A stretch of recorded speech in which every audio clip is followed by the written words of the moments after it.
Hey, welcome to another episode of the Blackout Tips podcast. Find us everywhere you find podcasts. I am your host, Rod, joined as always by your grace, Karen. and we are live on a Wednesday, recap Wednesday. We're talking about House of the Dragon or House of Dragons, as the blacks, as we say, Yes. in our parlance.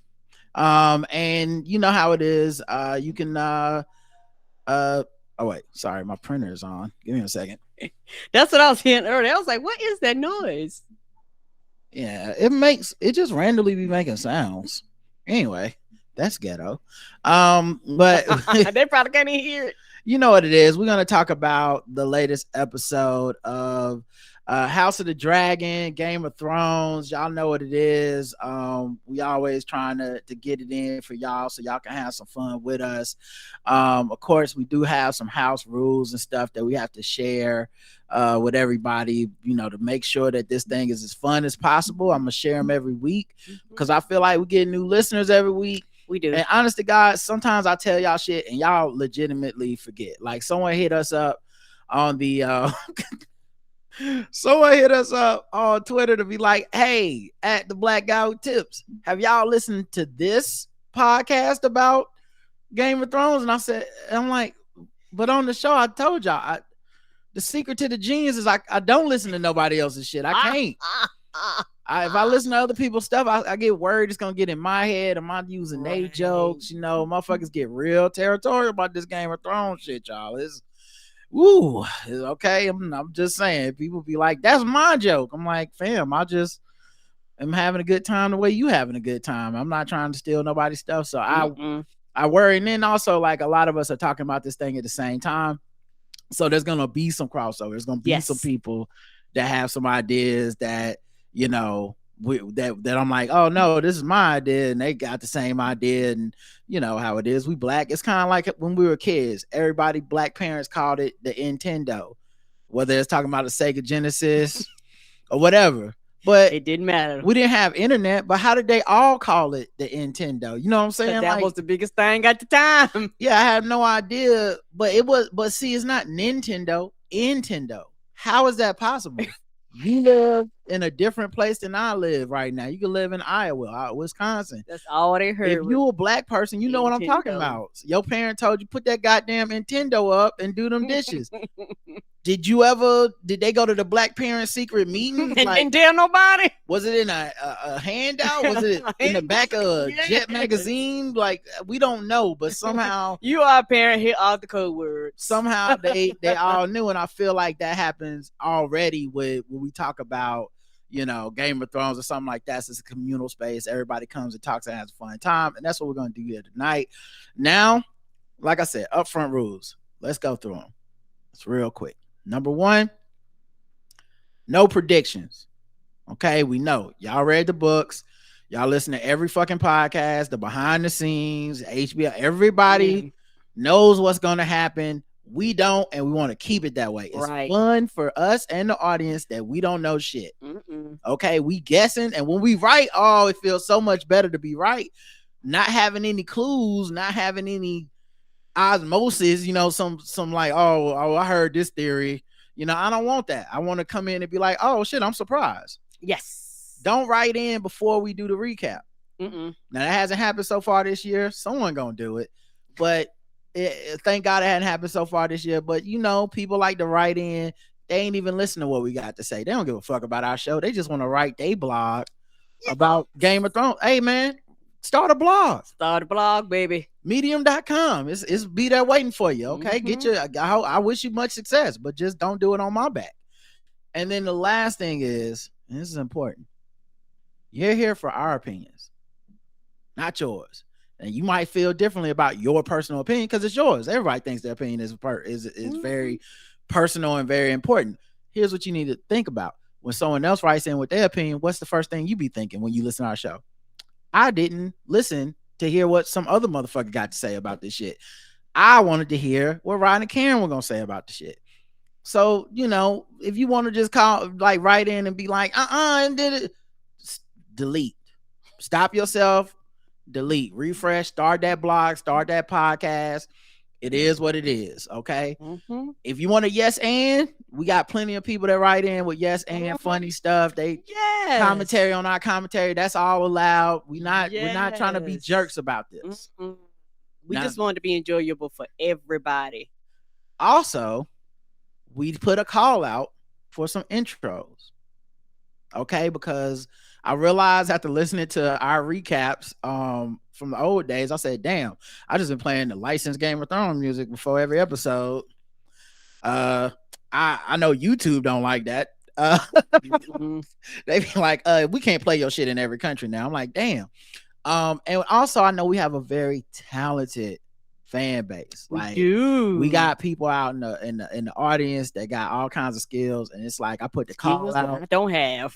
And when I tell y'all, I mean they answered the call. We have a brand new beat. Okay. Oh shit. To premiere this week. And we got a updated version of the Felt 5 version. Oh shit. Now let's go. I'm ready for the new beats. All right. But we also got sponsors. Man, this shit we popular, y'all. We got 2 sponsors. First of all, happy Pride, people. If you love comics, gaming, and art, and you're in the New York area this weekend, you must check out the 5th annual WINC Creative Conference Pridefest. This Saturday from 10 a.m. to 5 p.m. at Flushing Town Hall in Queens, you'll experience amazing panels, cosplay, and a marketplace full of talented artists. It's free to attend, but VIP guests can get some exclusive swag. I say you go VIP. I say you go VIP too. I love exclusive swag. Okay. Mm-hmm. Brought to you by the Women in Comics Collective International and sponsored by Flushing Town Hall, the Power of Priya, and NYC Events. Spots are filling up fast. Click the link in our show notes to register. Don't miss this celebration of comics, gaming, art at the WINC Creative Conference Pridefest. See you there. All right. Make sure y'all be there. Mm-hmm. We'll be in the show notes, okay? Yeah. It's this Saturday. We too far. That's why we ain't going. Yeah, Pride almost over. So, like, you know what I'm saying? I mean, Pride never ends. Y'all know what I mean? The celebrations, they starting to wind down. This your last chance to get it in if you ain't been getting it in almost. Right? And the second sponsor. So, we just got sent the first chapter of the most incredible graphic novel. It's called The Asiri. And let me tell you, it's absolutely mind-blowing. Imagine a world set in 10,000 BC. Where an advanced West African civilization has mastered space travel and even colonized Mars. Oh, wait, the Africans is colonizing Mars? Let's see if they do it a different way. The Asiri. I hope so. The Asiri. I'm sorry, I think I said Asiri first. The Asiri blends science fiction, science fantasy with ancient African culture in a way you've never seen before.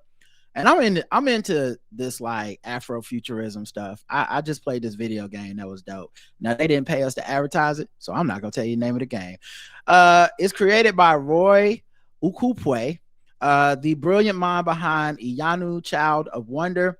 The Asiri is a whole new universe. This epic saga follows a civilization enhanced by Inkra, an inner power allowing them to manipulate technology. Some, known as the Ascended, can even become giants with special abilities.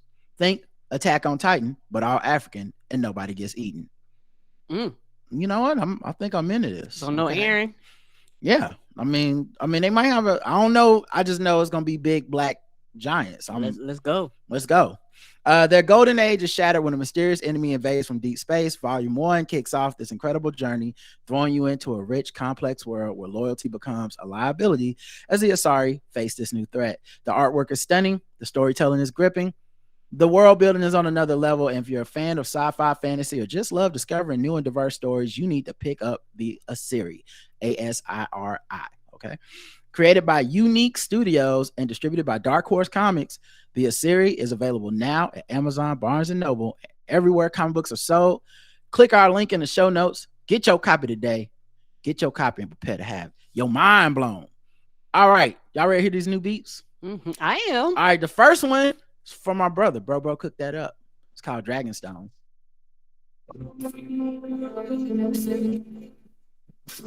Oh.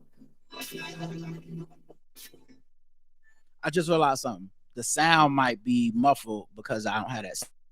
I'm gonna play it again. Sorry about that, everybody. I just remembered when I play music, y'all say it sounds muffled sometimes.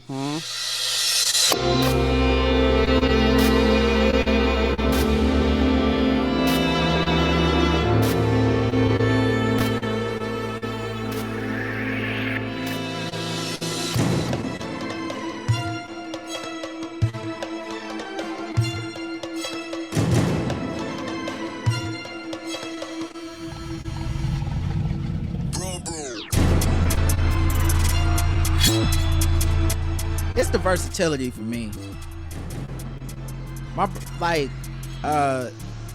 This feels like a theme song to like a real, like you could rap over it.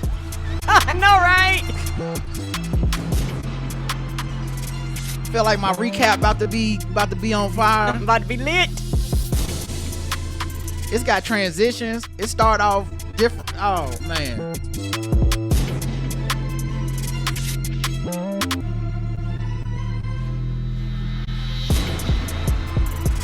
Oh. It got that oosh oosh in it. Yeah, that's more flows than Kenny.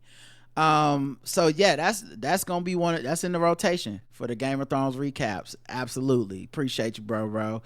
And in addition to that, like I said, we got the new version of Felt 5. Yeah. First time Felt 5 was like, I did it in a hurry, in a rush. Now I'm gonna go back and give y'all the official. It's the feeling, baby. Felt 5 and Black Out Tips. We doing it again. This what we doing? It's a war going on outside. No man is safe from. It don't matter if you're 4 feet or 8'1", or if I can hear the remaster all over it. Both of these. I guess. Oh, y'all didn't get to hear the original version my brother sent. This is my first time hearing the remaster. I can hear it on that, and I can hear it on this Felt 5 too, man. Damn. I thought the first one was dope. you won one, or if you Cyrex. All these houses bending knees and being targets. Vega got colonized by the one-eyed devil. The blood of Ovalaria gon' bring a bunch of shovels. I hope the right side pull it off, you know who I'm with. Peace to the team black, baby, they the realest. Oh my God. Y'all are so talented. Yes, you put out the call. I'm so excited now. Let's do this fucking recap. Let's go. Let's fucking go. All right. This episode is episode 2 of season 2, House of the Dragon. It's called Rhaenyra the Cruel. And I have 3 different locations that we'll talk about. But first things first, I got to ask you, Cam, what'd you think about this episode in general? It was really good. Oh, I forgot. Crowns. Oh, sorry. Crowns and wine. No, I'm rusty. It's been a while. Go ahead, though. I'm sorry. I'm sorry. Let my lady put on her crown. I'm so sorry. I'm sorry, Your Grace. Continue, please. I'm sorry. How dare I present myself to the audience and not be addressed appropriately? Okay, there you go. I enjoyed it. I enjoyed it a lot. There's a lot of things that went on. It was, truth be told, and it was. Some of your predictions were right. Some of the things you talked about, we'll get into that. And it was just a fun ride. A lot of fast moving pieces after the death of a child, basically. For me, this was one of them ones, and it was one of them ones because of the acting and the talking. You know, some of them are one of them ones because you get a lot of fighting, and it's just like violence and dragons and motherfuckers burning to death, and that's cool too. This was words. But when I tell you, Otto Hightower was the MVP. Come on, he acted his ass off. Otto Hightower, that whoever that actor is in real life, I'm about to look him up because he need to get his. He need to get an award for that. Yeah, he need to go ahead and get his love because. The same way I felt about King Viserys in season 1. Yes. Okay, his name is Rhys Ifans. Okay, yeah, this motherfucker ate. Okay, he ate in this. They worked them words, and he was like, "I understood the assignment." The whole goddamn show, this man was eating. I was so enthralled with everything he said, and it felt like he was speaking for us, the audience. Yes! Trying to get the greens together. And so that was a great part of it. That wasn't the only like great writing and great acting, but he's the MVP for me this week. Mm-hmm. Now I broke this into 3 different locations: Driftmark, King's Landing, and finally Dragonstone. Driftmark is real fast. I'm gonna go through it. It's not in order of the scenes, it's in order of the locations when I do the recap. So this one, Driftmark.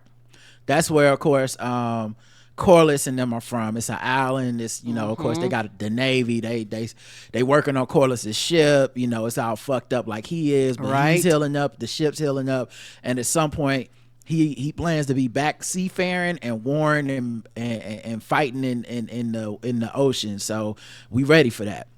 All right. So the bald brother Alan, who last week Corliss had thanked him for saving his life, but Alan seemed real like tense about it. Like, man, you know, like I was just doing my job. Like, don't do me no favors. And I said, man, there's some type of tension between them. It's weird, and it's just coming out of nowhere. We don't know these characters. And here we start with this character. So this must be an important character. This isn't just like a one-off or like, oh, he had a conversation with a bodyguard. Like, right, because we seen him again this week. So I was like, okay, it's more to this character than what they're showing us. And he had mentioned his brother last week, but we didn't see his brother. So this time we do see his brother. His brother got dreads. Adam is his name. I imagine he's a younger brother, because I feel like that's the way it go. The older brother be bald, and the younger brother be like, this hair, this line is still lining. So they see each other in the shipyard. You know, they hug, and then they have like a little black man moment, because Adam, the younger, or the one with the dreads, is like, yo, you know, I'm just trying to get like you, player. You know, that kind of shit. You know? Like, I'm trying to be like you, my brother. Is that who I think it is? Boy, I know it ain't. You know, I see you over there trying to be clean. I'm trying to be grown up like you, and I become an adult. Right. And so Alan asked his brother, like, man, I've been eating this hardtack, bro. Y'all got any, like, you got some goat stew at the crib? Some real food. I'm trying to get some of this goat stew, some of this curry goat. And Adam was like, yeah, I got some at the crib. You in luck. Also, I heard that Corliss has singled you out and commended you for saving his life. You about to come up. You gonna get on the ship with him and go out seafaring and go on the world tour. And yeah, and Alan's like, I don't think so, because it's finna be a war coming. Right, like this ain't gonna be no fun. Like, I'm not trying to get out here and like fight.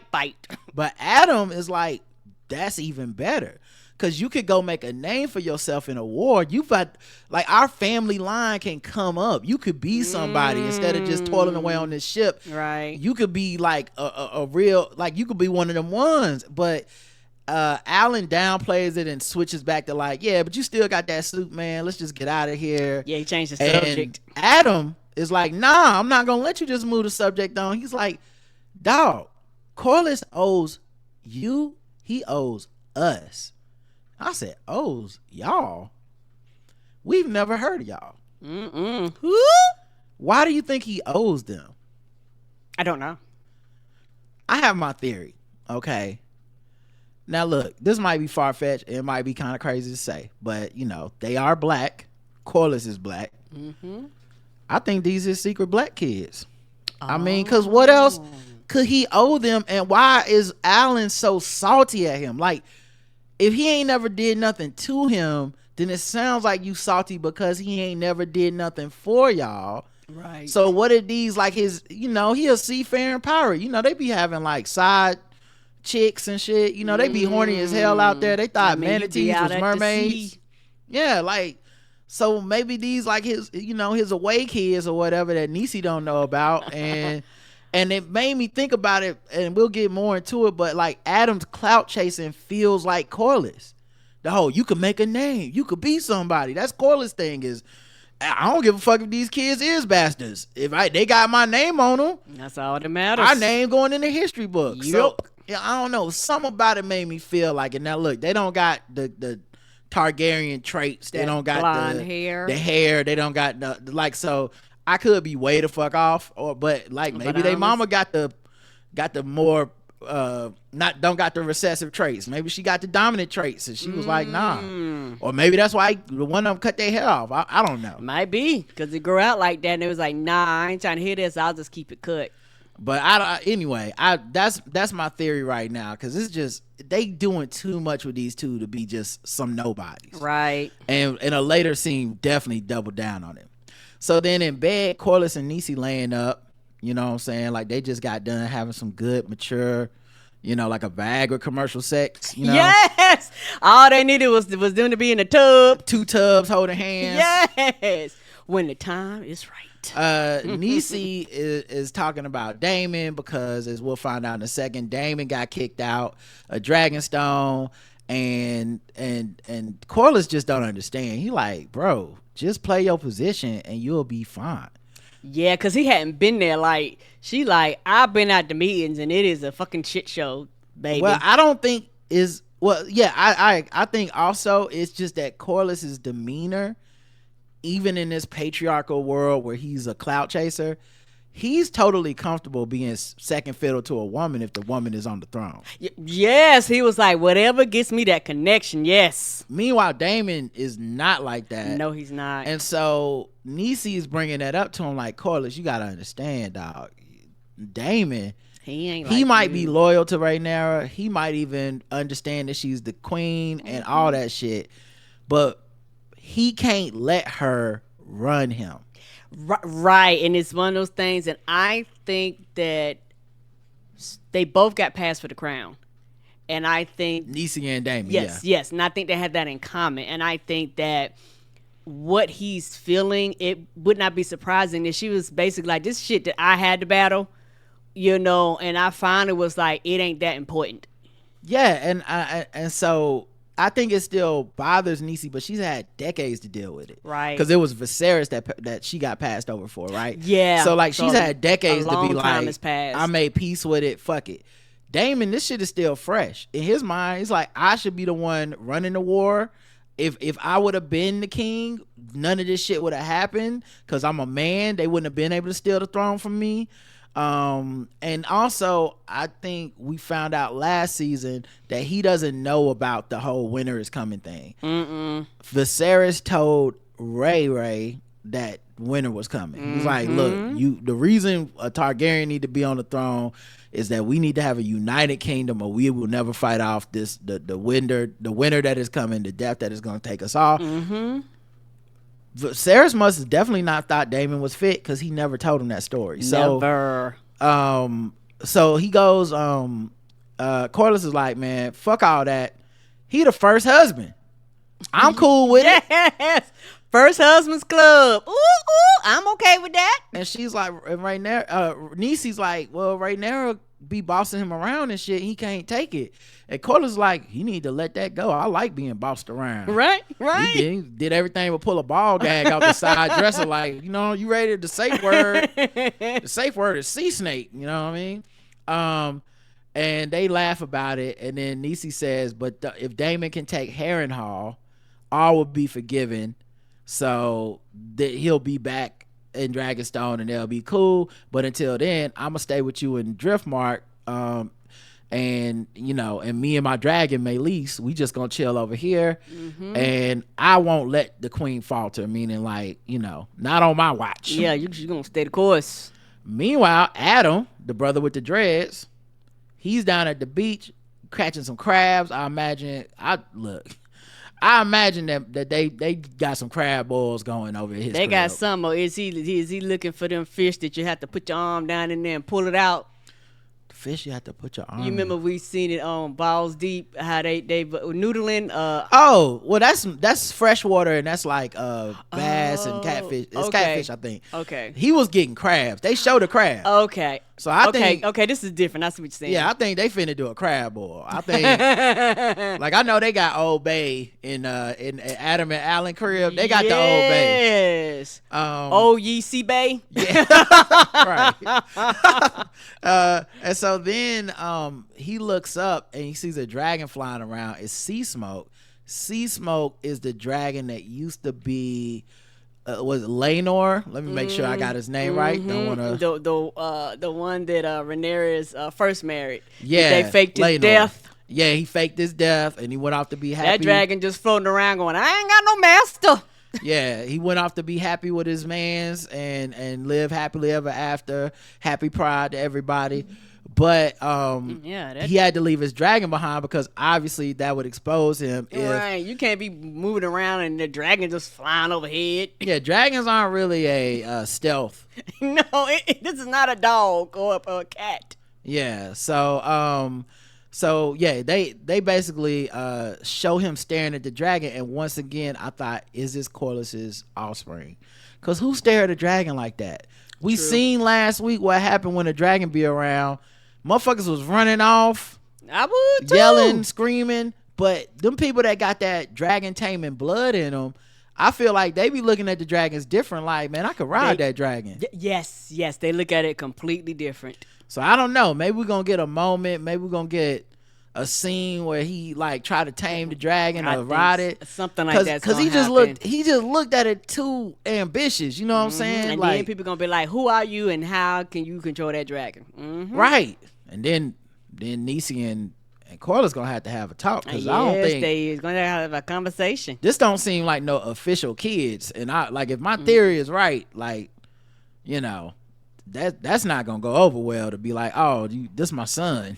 It's like, this a grown ass man. Why am I just not hearing about this? The fuck is he doing on Sea Smoke? You know, right. And you know she would take offense if that dude wrote Sea Smoke, because that's her son's dragon. Like, she took Laenor death in quotes, but you know what I mean. Like, Niecy don't play by her, so I really want to see where that goes. All right, let's go to King's Landing. In the chaos after Baby Jaehaerys got murked, all the castle attendants getting rounded up by the castle guard. Yeah, it's cleaning up blood. Yeah, they cleaning up blood. People running. Some kid tripped, dropped a bunch of shit on the ground, like breaking down baby beds. They kind of roughhousing the people too. Like, it's a lot of grabbing motherfuckers up. Like, come here. Right. Is stop and frisk. Stop and frisk. Is it you? Right. And of course, BBL Chrissy is the head of the guard, the King's Guard. So he walking around smelling like sex, looking all guilty and shit, trying to do an extra hard job to make people, not ask where he was at. Right. You know, like, get over there and touch. Yeah, y'all get over. Yeah, okay. So he can make it known that he was on duty. Yes. Right. Then Aegon, the king, we cut to him tearing King Viserys model trains the fuck up. Right, he spent decades building that shit. This man built a whole motherfucking town, built a whole model town in his room. Right, that's gonna be the future of the land, and that boy was like, fuck this shit. He used to be in there just, making the toys kiss and shit. And then this little motherfucker who ain't never built nothing, don't have no reverence for his daddy or his daddy's belongings, just start fucking that shit up. Just I hope he step on the Legos next time. Yes. He in there. I was so mad for Ghost of Viserys. Like, man, that's fucked up. Right, that man died, and you was like, I don't care. So he tearing it up, and the homies is trying to calm him down. Like, my liege or whatever, that shit. Like, he's like, is it you? Is it you? Did you do it? I was like, God damn, he out of control. Well, this before he started accusing people. He was just like. He was just yelling like, they castrated me! Traitors and villains! I am the king! Fire from the sky! This is war! I declare war! And they was like, oh God, this nigga has lost it. Yeah, and you know what? You was right, because all this confirms was he just wants approval, and that made him, in his mind, that was very insulting to him. Like, it made him look bad. So why you say approval on this one? Because his son got killed. Like, he mad for real. Yes, his son got killed, and he wants to have the appearance of being in control. Oh, okay. He wants everybody to like him, and this goes against everything that he's kind of been fighting to build in his own mind.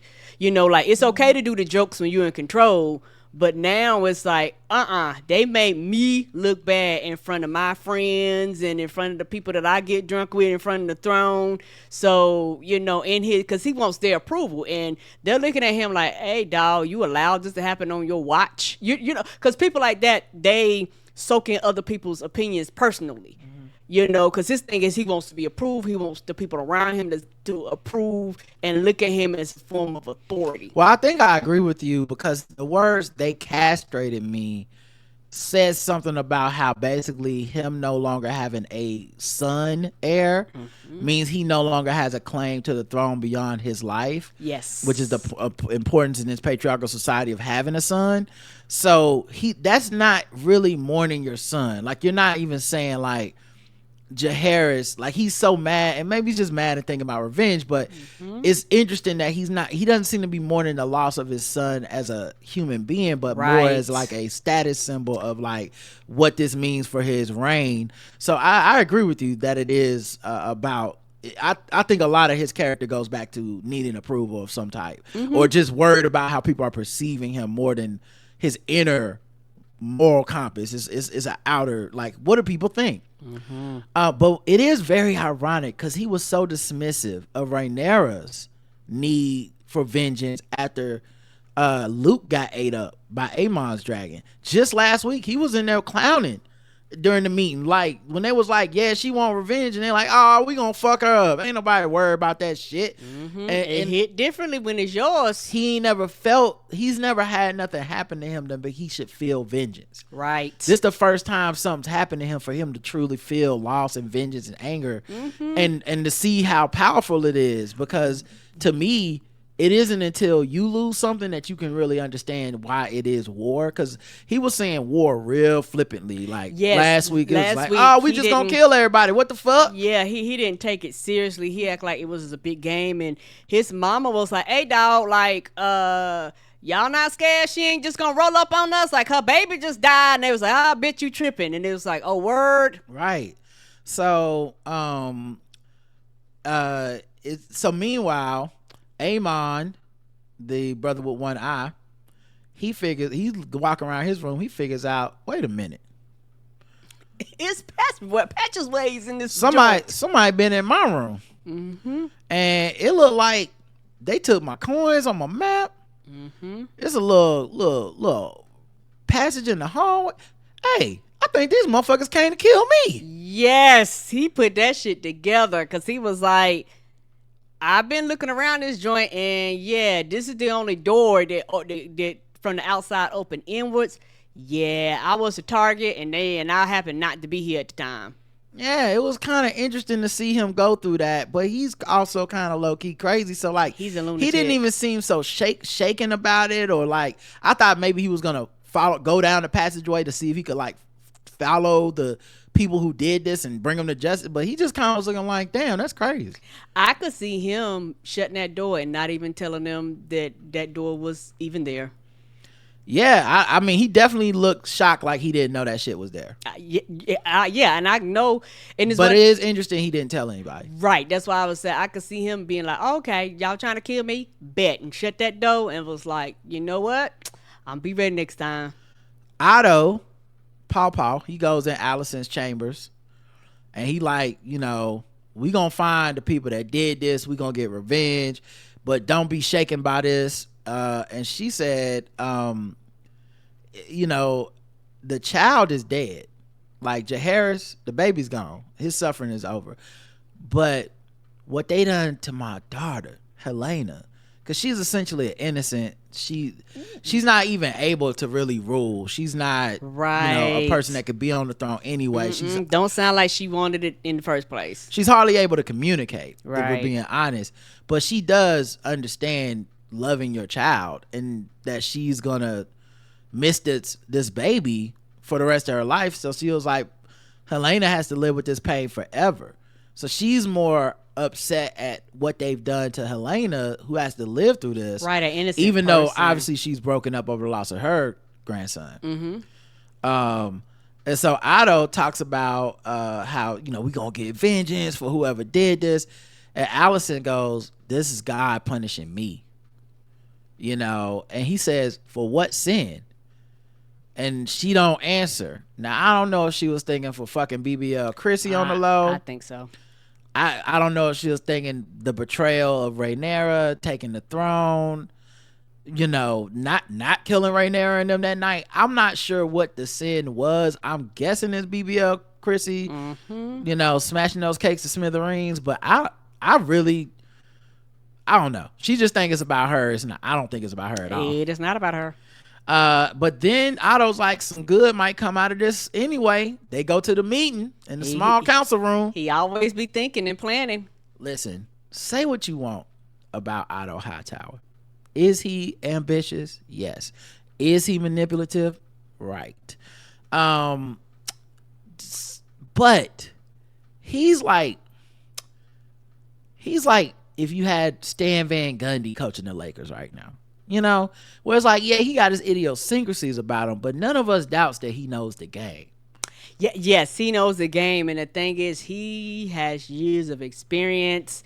This will be like his third king, and so he has seen things. So, not trying to funny, you've been around people that long, you know how the masses respond to shit. Like, you just know because you've seen people turn, you've seen people cheer, like you've seen it all. If anything hurts him, it is probably the fact he's been around so long that he is not emotionally gonna go through the motions with you.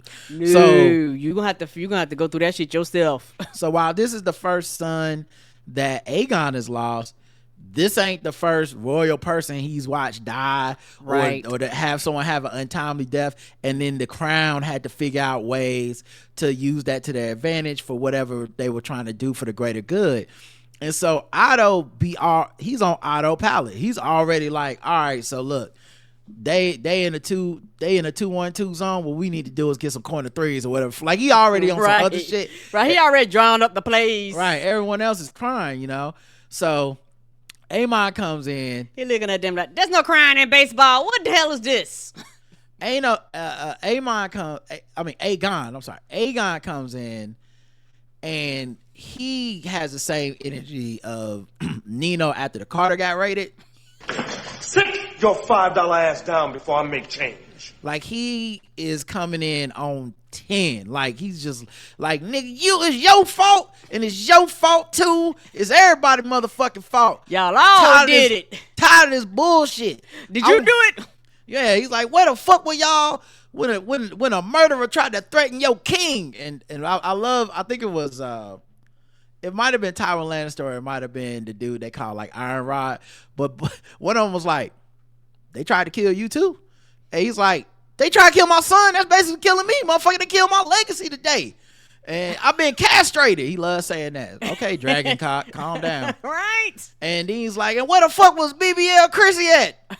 And Chrissy was like, I was abed, my lord. And he was like, you know, he left out that it was Allison's bed. Right, he was a bed. It was a bed. Yeah, she was she was laying on something. And then Otto tries to calm Aegon down. He's like, hey, man, this ain't the time for all these blind accusations. You gonna get the time to fuck him up now. It just ain't the time. Right now, we need to find out who did this. We done closed the castle doors, right, and like no one can get out of the castle keep. We rounding up everybody. We gonna find out who did this, and before he could get to it, Aegon like, nigga, we know who did it. The bitch queen, which is a funny phrase to me in this world, because the bitch sounds like some shit that just like we say. Like, yes! It don't sound like some shit they were saying in like 1920s. In whatever era this is. You old bitch queen? Yeah. But it's so funny to see him be like, the bitch. Like, this the one time it sound modern, like the bitch queen. But he's like, the bitch did this shit, man. You know that she did this shit. And then sneaky ass Larys walks in. Big foot, little foot. Yeah, he walks in with his conniving ass. He don't say nothing at first. Aegon continued throwing shit. Like, the furniture was the real victims this week. Right, the furniture got his ass whooped for no reason. A lot of furniture died in the making of this film. Yes, it did. Because Aegon was throwing shit. He threw some shit. Lord DEI ducked. He was like, oh shit, that could I'm just here for the motherfucking, because I don't want to get fired. Right. Then he turned on his mom, to Allison. He's like, you wished her life to be spared. Because Allison didn't want Rhaenyra to die. She's hoping for a peaceful resolution because she feels bad. She actually didn't want to go to war. And she feels bad that Jace got killed. Mm-hmm. So it's not just not going to war, but she's like, feeling guilty. Now, if the belief is Rhaenyra sent someone to kill the king's the king's son, then obviously all that shit goes off the table. But Larys, who we know does have a soft spot for Alicent, and he did let him skeet on them feet, and that goes a long way with some people. It does. And so he interrupts. Aegon is like, we found the white cloak who did this, the traitor, and we found him with the child's head in the sack. So, we know it was him. Because at first I was like, oh, they might have just found anybody. They might be lying. No, they definitely found, if you got the head in the sack, you did that shit. Okay? Yeah, and you can say it was caught head-handed.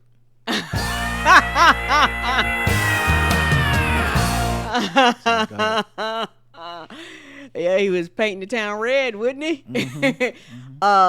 It goes back. Sorry, I know that's what you wanted. Go yeah, ahead. it is. And it just confirms what you were saying. When that nigga turned around and she was gone, I was like, she reported to somebody. I was like, she was like, you don't belong here, sir. Yeah, the girl that looked like the baby with the eyebrows on The Simpsons all grown up, she clocked that shit, and she definitely had the description and knew who to tell. Yeah, and it was one of them things, but she was like, oh, I checked, and ain't no rat catcher supposed to be in here right now. Like, she looked at the schedule and was like, you are not supposed to be here. Right. They told us rat catchers was supposed to be gone by 10 p.m. It is 12:30. And he was fumbling that damn trap. He never seen the trap before. Right. And he hadn't. So, I do think some of the people in there wasn't too broken up about it. At all. Like, Tylen Lannister, I think he was like, won't be playing with my motherfucking egg no more, right. bitch. You won't be forced to take no damn pony ride. I won't be you won't be getting no piggyback rides this week, motherfucker. Right. I bet you my ball gonna stay in his place next time. Right. leave people shit alone. Right. That's what I learned. Aegon goes off. He like, I'm gonna go kill Blood. And Otto cautions him. He's like, hey, Larys, you see how mad Aegon is? Y'all definitely finna kill this dude. I get it. But can you do your job and maybe get the information out of the dude so we can know who actually is plotting on us, how this happened, who all is involved? Because right now we don't know anything other than what happened to the child. But there has to be a lot of steps for something like this to be able to happen to us in our own keep. Right, because Otto was like, I've been doing this for a long time. We need information. I understand everybody's mad, everybody upset, but if you kill him with no information, it is pointless because then they can strike again because we don't know if it's a single person, is it for multiple people, it's a crew, it's a clique. We know nothing. Meanwhile, Aegon takes offense to this shit. He ain't want to hear nothing. Because he just want to go kill the motherfucker. He don't give a fuck. And Aegon turned around, he like, oh, well, now that you bring it up, it could be any of you motherfuckers in this room. Who in here plotting on my downfall? Huh? Is it you, Lord DEI? I don't know why he picked Lord DEI. It felt racist. Yeah. That brother don't be saying nothing to nobody. He was like, I just count the coins. That's all I do. He definitely don't want to be on the motherfucking throne. No. Like, he just coming to work. He's probably mad when he got that position. Shit. He mad he had to come into work late today. Where they was like, everybody, the king's son died. We need y'all to come back in for second shift. He like, fuck. He was probably mad as hell heading up there. I'm in here trying to watch whatever version of medieval Tyler Perry we got or some shit. I gotta go up here for this bullshit. Now I got to be I'll be back, honey. And so Otto starts doing what he do, coaching them up. He started coaching. He like, hey, you know what we can do? Spin this into a PR campaign against Rhaenyra. Okay? Aegon like, bro, we can't. My kid done got killed in the fucking inner chambers of the castle. They gonna think I'm soft. And Otto like, nigga, you already is soft. Right. Everybody know you soft. Right. If Aegon start breaking some more shit and yelling, Otto like, he all right, now telling him the truth. Otto like, now that you got that out your motherfucking system, the reason everyone think you soft, we had to rush your coronation because we stole the throne, nigga. Coronation's supposed to be some shit months planned out. Like, hey, come to the coronation. It's gonna be in September, nigga. We had a motherfucking impromptu coronation. It was like, hey, you come on inside. We doing something real quick. All 7 kingdoms was supposed to be there. We only got like 2.5. Right. Sir. We had to go shut them all down to be like, everybody come on. Remember they marched everybody in. Yes, they did. Them people did not plan to be there. Some people had sat down to dinner. It was like, we don't give a fuck about your dinner. I'm just trying to buy some groceries. Now you doing this shit. I'm sorry, you getting swept up in here. I'm trying to buy the new Yeo iPhone with the phone gonna have to wait. Bring your ass on in here. It's coronation time. So he's like, we had to rush the coronation. During the coronation, a fucking dragon bust up from the pit. Yes! and kill people there. killing motherfuckers, and then the month your aunt just calls all of us some bitches and flies off. No one respects you. Right, nobody. I'm trying to coach you up to where people will respect you, but you not helping right now. They think it's an omen that you shouldn't even be the king. But with all this shit going wrong, right? But this gift that we've been given, which, hey, I'm sorry, it's my grandbaby too. I love my great grands, but I'm trying to let you know we can spin this into everyone hating her ass so that her claim to the throne gets weaker, because everybody that's lining up to be like on her side and pledge their swords, we can turn around and be like, so you fuck with baby killers now, nigga? You fuck with people that kill innocent children in their cribs? And of course they gonna be like, oh, no, I didn't mean like that. Right. They feel the pressure and things like that. And you bring up a good point when you say Otto don't go through the emotional roller coaster. Yeah, he doesn't. That's his weakness. Because he was like, I understand y'all mourning, but let's actually plan this shit out. Yeah. And they're like, we need to go through the process. He's like, ain't nobody got time for the process. He's seen too much shit, so he's just a little more disconnected. He's older than these people. Yes. So he's not experiencing his emotions as like strongly as they are. As intense, yeah. And I also think it's kind of like people that have kids, right? Your kid is going through something, and you know, because you're a grown-ass adult, that it's not that important.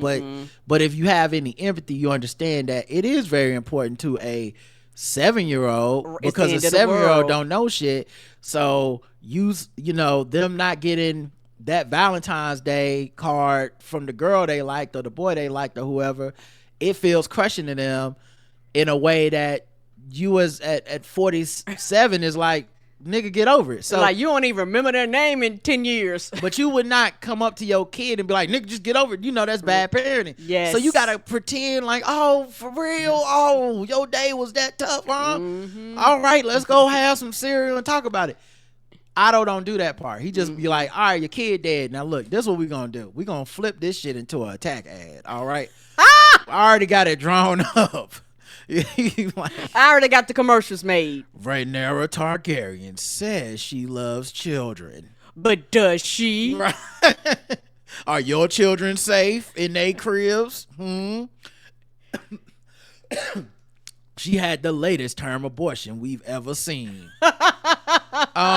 So he's like, look, now the people gonna denounce her. They're gonna get off her side. Jaehaerys, the prince, will do more for us in death than 1,000 knights could in battle.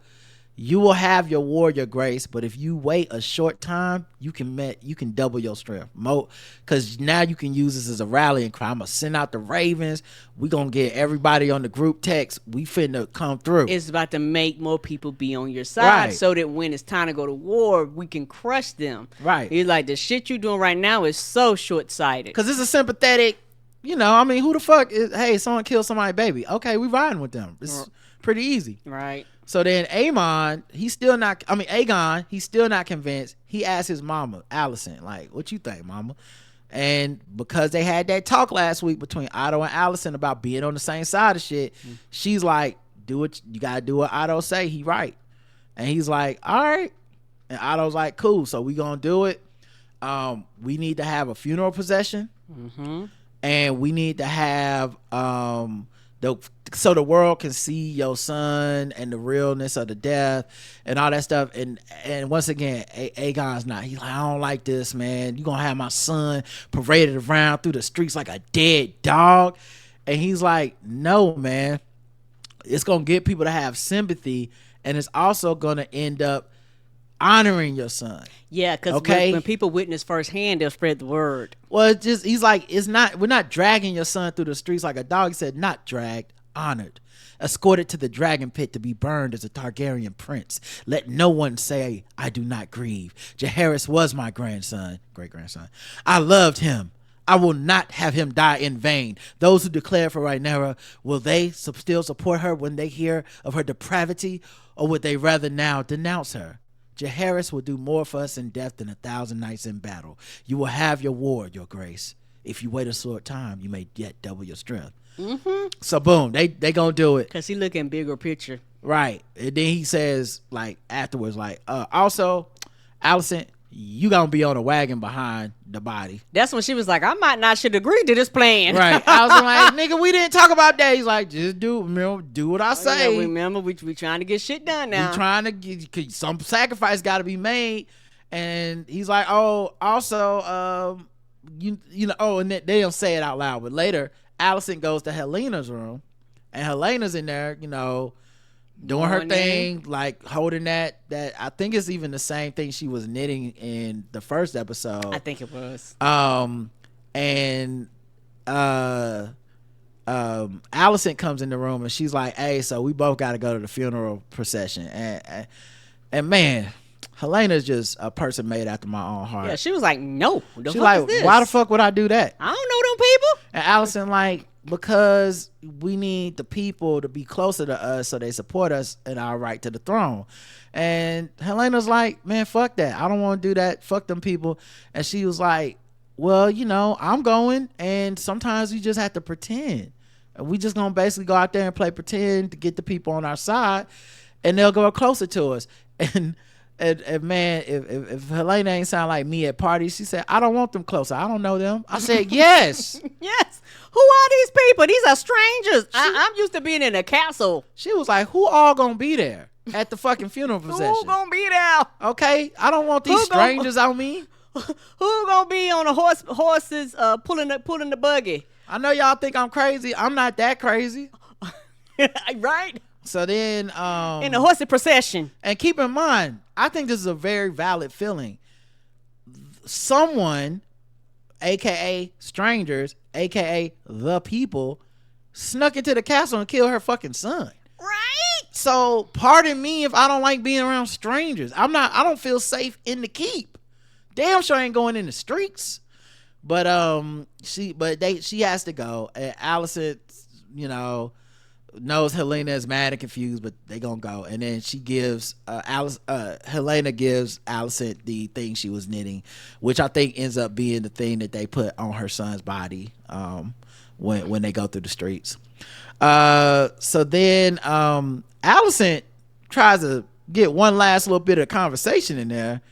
She's like, so remember when you came in the room the other day and you seen Chrissy and me going to Pound Town? And Helena just is like, take the blanket, leave me alone. Right, I ain't got shit to do with that. She said, this for my boy, and just turn around. Right, she was like, I don't give a fuck about what you talking about. She picked up a little elephant toy, started playing with that. Like, girl, stop. Right. And Alicent like, okay, but mama gotta have a life too. Okay. I'm sorry, but I mean, just because you ain't, you know, I let an old man crush me for days. I had to get some of this. They do the funeral procession. The small folk watch. It's a gruesome little scene, man. Like, this is the days of, like, who did the body? Apparently, whoever made Cabbage Patch Dolls. They sewed that little baby head back on. It was just jiggling around. It was stitched with strings. And just jiggling around all over, because King's Landing don't use the tax money to fix them potholes. Okay, the potholes are for the poors. Okay, we don't need to keep. Why do we need good streets? And so the fucking the funeral procession is just like rolling around all this shit. People are hollering words of support, words of condemnation for Rhaenyra. They have like a town crier type dude who is riding behind them, and he basically like putting it on full blast on the speakers, like just shitting on Rhaenyra. He's like, this is the work of Rhaenyra Targaryen, pretender to the throne, Kingslayer, the ops, defiler of the innocent. Behold the work of Rhaenyra the cruel. Rhaenyra did this shit. Only thing sure was shame with ringing the damn bell. She looked like a discount me on Etsy. Rhaenyra the bitch. Like, it was just a lot of... Rhaenyra did this shit. Yeah, it was a lot of, like, you know... Hear ye, she did it. Right. Guilty. So it's just, you know, dissing her all through the streets. The people are eating it up. You can see some of them take on the language. Like, Rhaenyra the cruel, I hate her. You know, all that stuff. And while this is happening, we also have, like, the scene where they got blood in the torture chamber cells. Sneaky ass Larys is down there with he lays down the torture instruments on the table, unwraps them, and I gotta give it up to Blood, because Blood, they wrote Blood the way. I don't know why this isn't in every movie, because I really truly believe this is how it would happen with 99% of us human beings. Unless you trained right. But Blood is like, bro, you could put all that shit up. You ain't gotta torture me. We ain't gotta go through this bullshit. Like, you know, I don't know why you even pulled out pliers and you gonna put all that shit back up. It was Daemon. Yeah, He told us to go in there and kill Aemond, and if not, just kill some Targaryen, a son for a son. He hooked me up with a rat catcher. I don't know his name. I know what he looked like. You give me a picture, I'll tell you who it is. Right, you put him in a lineup, I'll point him out, boss. They put me up to it, so I mean, we should be all good with the torture shit, man. Y'all gonna hurt me, and what y'all finna do? Right. And Larys is like, I'm not gonna hurt you, but I cannot vouch for the king. And then, of course, Aegon come in there with a mace and just kills Blood. They never found out which fucking rat catcher helped them. No, which is what Otto wanted them to do. I know Otto, I know he was so mad. I know, well, we'll get to that. But, I mean, come on, man. You had one fucking job, Larys. He was rightfully upset. Like that anger later on, I was like, I get it. Yeah, I get it. And like you say, it's like, hey, you could have bought him in a lineup or something. The rat catcher, cool. Who on the rat catcher? And keep in mind, the rat catcher might know some shit, too. Like, knowing who the rat catcher is just one part of it. You could have found out stuff about Massaria. Yeah, you could have found, you know what I'm saying, like, you could have found out so much, because this dude's a resource. Like, you know, you could have set a trap for Daemon. You could have done so much shit, and that's the shit you that just Otto, killing niggas, right? That's the shit Otto was like, you got to go deep if you're actually trying to get at your enemy, right? So then during the funeral procession, Helena looks up. People are throwing maybe like flowers or something on them. Yeah, grain. I don't know what that is. Yeah, I don't know what it was they was throwing. Maybe she was having a vision. I don't know. TDs, they look green. But she gets very visibly uncomfortable. Like she was having an anxiety attack. Yeah, and because all these people, it's like overstimulation. She's grieving. Strangers killed her baby, and there's a bunch of strangers in the street yelling shit at her. Now they're not angry or upset with her, but they're clearly she don't know these people, and she's lived a very I'd imagine a kind of a charmed existence at the time for a person that has the gift or the disability, depending on how you define it. Because outside of the castle, she wouldn't have been treated like that. Right. So she's kind of been able to like have a controlled environment around her, and the streets is not controlled. So they get stuck in a pothole, and man, I swore that little baby head was finna fly off. I said, "Oh Lord." I thought it was. I know this show. Like, this is gonna be when we need to know who did the body, because if this motherfucking head come off with your head too, you gotta die. But the stitches held strong. Then you know the lady, because you know the ladies in the house was probably like, please don't let the head fall off. You know, they were praying. The Silent Sisters. Yeah, because they was like, one of us got to die if that falls off, y'all. So Alicent comforts Helena, and then Sir Eric and them try to make sure the carriage gets out the road.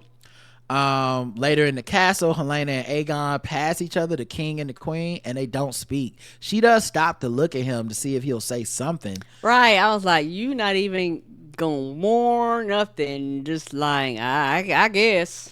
I think this is a thing too, where the anger gives him a focus, and I don't think they ever had love. I know they didn't. They're brother and sister, but he's only with her so they can have offspring that can be royal. He has no love or anything for her. Never showed her affection. We've heard about him sexually assaulting maids and shit around the castle, and even getting one pregnant at one point. So this is not a dude that, like, even as a parent, was even co-parenting with her. Really, he was like the fun daddy that just take his kid to work, and that's a then you can have him. Right? He wasn't trying to do no real work. So they have no real connection.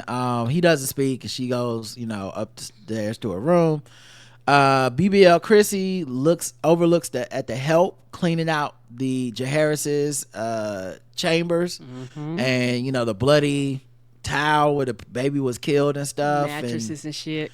And so then Allison goes to take a bath, but she only has one attendant now, and she got rid of everybody. And she kicks that attendant out when she's actually about to get naked.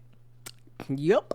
And outside we see BBL Chrissy is standing guard, and she's like, after the woman's out of earshot, she's like, "Did you tell anybody?"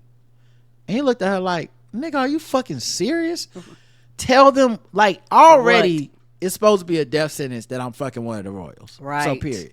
But two, like, why the fuck would I tell somebody at a time like this when they would be like, and that's why line, because he does give that vibe, but we all know he's a fake ass hypocrite. So actually he's not a guy that really seeks absolution. No. For real. And he said, "There is none for what I've done." She then goes inside, takes a bath in solitude. I love the camera angle on this, because one of the camera angles is like a moving shaky cam from behind a vent, which gives you this voyeur feeling of like she's still being watched even when she's alone. Right. And then she submerges herself under the water in the tub, and it's this feeling of like she can't really have privacy, or she can't trust the people around her because they work for Laris. And so, you know, and she's truly alone because, you know, before this, Chrissy was coming in there beating it down, but it's too hot right now. You gotta stay outside and do his job, which is where he would have been when she was running up, and he'd have seen her way before she got there. Later on, BBL Chrissy goes to the cafeteria. Sir Eric in there eating some soup. BBL Chrissy stands over Eric, and you know that uncomfortable thing when someone's standing behind you so close you got to turn around. Yeah, they force you to speak. Now, there's other people in there eating their soup too, but for some fucking reason, he just stands up on Eric with an A, and he's like, and Eric, of course, is one of the twins, and he's like, "Hey, and Eric turns around like, "Damn, man, what's up, bro?" Now, of course, BBL Chrissy is the boss of the King's Guard, so Eric works for him, and he's like, "I see your cloak soiled." And he's like, "Yeah, probably because I had to do the funeral procession yesterday. Yeah, we've been in the streets. I've been in the streets. Mud got on my shit. I'm hungry. I ain't ate in a day. After I eat, I'll go ahead and change my clothes. I'll take care of this for you." And BBL Chrissy like, "Nah, change it now. It's a symbol of our purity and fidelity. Kingsguard is a sacred trust. Would you so easily sully our honor?" And I said, "I know this motherfucker." I was like, "Not out of your mouth, sir." I know this queen fucking ass dude. I know you ain't talking about no goddamn honor and no white cloaks. Right. And Chrissy, you know, is his boss, so Eric ain't got a choice. So he basically is like, "All right, fine. I'm gonna go change it right now." But Chrissy wanted to start a fight. Yes, that was his whole purpose. So he just asked him straight up in front of everybody. This motherfucker sitting there eating their food, and he's like, "Hey, where was you at when Jaehaerys was murdered?" Eric's like, "I was protecting the king in the throne room because he wanted to chill with his homies and come up with Dragoncock nicknames and shit, but that's my job." And he walked in like, "What's that you claim?" And he was like, Chrissy's like, "You ain't think to go upstairs? You ain't think to go check on the babies?" And he's like, "No." And now we fucking talking about it. Where was your ass at? And when he said that, I think everybody else around started getting up and moving. Up, I guess I'm out. Not yet. Okay. I wrote this down specifically. This is why I'm the best. Thank you. Okay. You was trying to get it. I see you though. You paying attention. I was paying attention. We just ain't there yet. So then he also brought up something that kind of got lost in the fray. But he was like, "Why Helena don't got her own protector? Because she the actual queen." Yeah, somebody specifically assigned to her. Allison isn't the queen. You're specifically assigned to her as her bodyguard. You be standing outside her chambers. If you would be standing outside of the actual queen's chambers, the fucking babies would be alive. Yes, because that would have been your job. Or at least assigned somebody to permanently be outside her door. Because that's your job, sir. You the boss, not me. Chrissy take offense to this shit. He toss over a chair. Furniture just taking L's left and right. Poor furniture. You know, just trying to do their job and hold people up. Right. Holding people up. Supporting people. Right. And the props is like, "I'm just doing my job, but damn, I'm taking why am I in it? Yes, Right. why am I in it? So he tosses the furniture over. That's when the rest of the King Guard get up. Oh, when he tossed Like the it's chair. the piano player in the juke joint in Yes, color purple. time to go. It was time to go. They just got up. They was like, "Oh, I'll leave. I can take this soup to go." And they go to leave. Now it's just Chrissy and Eric sitting in there. Mm-hmm.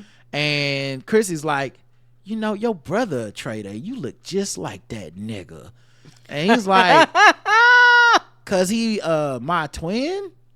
Of course we look alike." Right. And he's like, "Well, first your brother betray us, then the young prince get murdered on your watch. You brought disgrace upon us, and now you must restore it." And Eric's like, "How, nigga? How I'm supposed to restore some shit my brother did?" Right. And he's like, "You got to go to Dragonstone and do what they did to us." And this really frustrated me about him.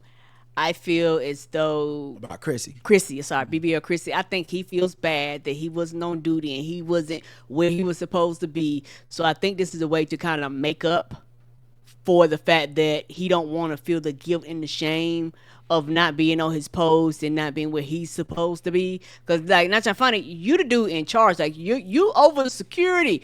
You turned off all the cameras. You know, they wouldn't record it. You put a fake cameras in the queen's room and shit. So when they went, there was ain't no tape. Like, the fuck is this, sir?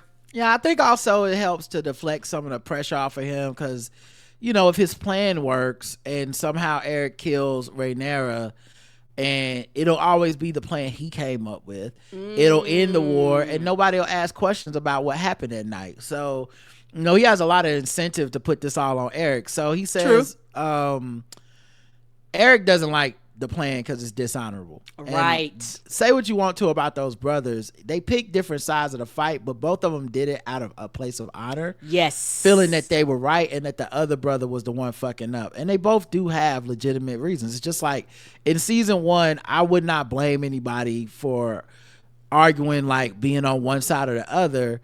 Obviously with our sensibilities, I just don't think the Green have a good case because it's 2024 and no one wants to hear it. Right. But the idea of like patriarchy and we accept that, so only a man can be on the throne. This man decides to put a woman on the throne. Yeah, half the realm is gonna be like, fuck that shit. And I'm actually, not following no woman. yeah, it was like what you're doing is still in the throne. A man is supposed to do it, and you knew that. So like we can't have this, and we don't support it. And that's out of a place of honor and tradition. I'm not saying it's right, but you can understand how in this world, dude feels like he's right, and y'all the ones trying to put a woman on the throne and steal it. That's not what you're supposed to do. Anyway, so he doesn't like that. Chrissy like, man, don't worry about that shit. You gonna be honored and a hero. And he's like, well, the other part of the plan, Eric is like, I'm gonna die. Right. How the fuck I'm gonna kill her and get the fuck out of there? I'm a dead man running up in there. Right. This is a suicide mission. Yeah, and Chrissy's like, yeah, but if you don't do this, I'm gonna go before the king and question your loyalty in front of him. So it's pretty much a death sentence either way.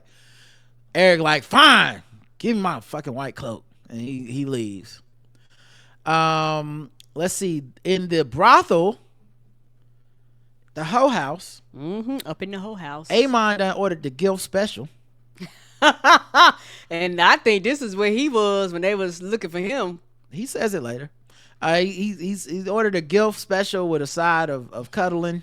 Yes. He paid extra for side talk. He has the house mother, who's like, the den mother, the bottom bitch, whoever runs the establishment. She's just cuddling him. He's curled up, butt naked. And it's not really like that private. Like there's like a show. There's lots of patrons. People are naked and stuff. And then he's kind of behind like I wouldn't even say a partition. It's like a see-through like sheet or something. A woman comes in. It's all sheer, so like you said, you could see. Yeah, and a woman comes in, serves him hot milk. I noticed it looked like hot milk they was pouring. I'm like, damn, he done went full Homelander on this shit. And he confides to the house madam that, hey, I'm the real target of the assassination. They came to kill me, but I'm proud of it because that means Damon know I got that dog in me. Yes, he's scared. Yeah. You know I'm one of them ones, and so I know he respect me. But she's like, yeah, he do respect you because you a real big boy. You want to have some sex? And he's like, no, bitch, calm down. I'm trying to lay down on your lap. It was like, well, you paid for the services. He don't want the sex. He said, dude, no, not here. And he just curled into a ball naked, and he's like, I ain't even mean to kill Luke. When my dragon ate him, I regret that. Yeah. Now I think the reason he's saying that is because this motherfucker, one, he see how mad they are. He knows what it feels like now to lose a family member. Yes. And also, I think he realized, shit, maybe they would have caught me sleeping. I might be dead. That's true too. So like death means something different. It's real now. And he like, damn, I ain't even kill that little boy like that. I feel bad about that shit. And he's like, they used to tease me because I was different. And honestly, if scaring the hoes was a person, it's Aemond in this whole house. Cause I mean, I felt scared for this lady. Like, you better say the right shit, right, lady. You know. But she says, you know, when a prince loses their temper, it's often others who suffer, the small folk like me. That's bars. It's bars. It's bars. Speaking of small folk, we see Hugh. You might remember Hugh. He was the weaponsmith, one of the blacksmiths who was like, we need money so we can make y'all weapons, and we ain't got paid yet. Right. We making weapons on credit, and it's hard out here in the streets. And Aegon was like, yeah, I got you. Now, he did say that shit before his son got killed. Who knows what the fuck he's on right now? Ain't that true? Y'all might not get a dime. And Otto did look away about him promising that money. Like, nigga, what you doing? That money goes probably promised somewhere else. Right. But whatever happened, Otto backed down. He didn't say anything because Aegon made a point of being like, hey, this for the small folks. And you said they supposed to like us. So Hugh got a hard life, okay? His wife, who looks like she was one of the women at the funeral procession. Yes. His wife is in there. He got a sick daughter who appears to be like chronically ill. They ain't got much food. They making chicken stew or whatever. Inflation killing them. She like, I had to walk 2 miles to get a damn chicken. And then the chicken cost 2 times more than it did yesterday. Yeah, because they got that dragon barrier, so there ain't nobody shipping shit. Yeah, the blockade. Yeah. So like, but he said, man, we shouldn't be running out of food yet. Like, we have a lot of food in the kingdom. And she said, well, people are hoarding the food or something. And he's like, the selfishness of these people. And he's like, but don't worry, the king promised to give us some more money. And she's like, did he say when? He's like, fuck, he ain't say when. Right. And she's like, I'm afraid. He's like, I feel you. Then we cut to the town square. They done hung 10 men off the castle walls. 10. And this dude come over like, oh, what happened here? And this woman who's crying, she like, that's my son, that's my baby. And he's like, what happened? He's like, they done killed the rat catchers. All these men were rat catchers at the palace. The king killed all of them. Now, we do see the camera stop on Cheese. So they did kill Cheese. But they killed 9 other motherfuckers that wasn't Cheese that had nothing to do with the shit. Ain't had nothing to do with it. And we see Cheese little rat terrier dog looking up sad like, oh man. Right, now who gonna take care of me now? Right. And it's one of those things too where they was like, rat catcher, who's on the rat catcher list? And they was like, kill all these people basically. Yeah, because they didn't ask that dude who it was or bring anyone before him. Because he would have told him and pointed him out. Right, he was being very cooperative. Yes. So now we get to my favorite scene in this whole goddamn thing. Aegon is in his chambers with BBL Chrissy. They looking out the window. Otto comes into the room and he just starts, what have you done? And Aegon turns around big mad. Aegon turns around like, what the fuck you talking about? What do you mean, what have I done? And of course that incenses Otto even more because it's 10 dead motherfuckers hanging on the wall. He's like, the rat catchers! And he turns around, he's like, oh, I had them hanged. And Otto's just like, you idiot. And Chrissy is like, beware how you speak to your king, my lord. And then I love how Otto checked him. I love how Otto checked him right here. He was like, the king is my grandson, and my grandson is a fool. He's worse than a fool. He's murdered innocent men. Right. And this dummy, Aegon, don't know when to shut the fuck up. He's like, and one guilty one. Well, no man, she did the crime, sir. Okay, now sure, 90% of them didn't do shit. But I one got of that them, 10%. He just don't get it.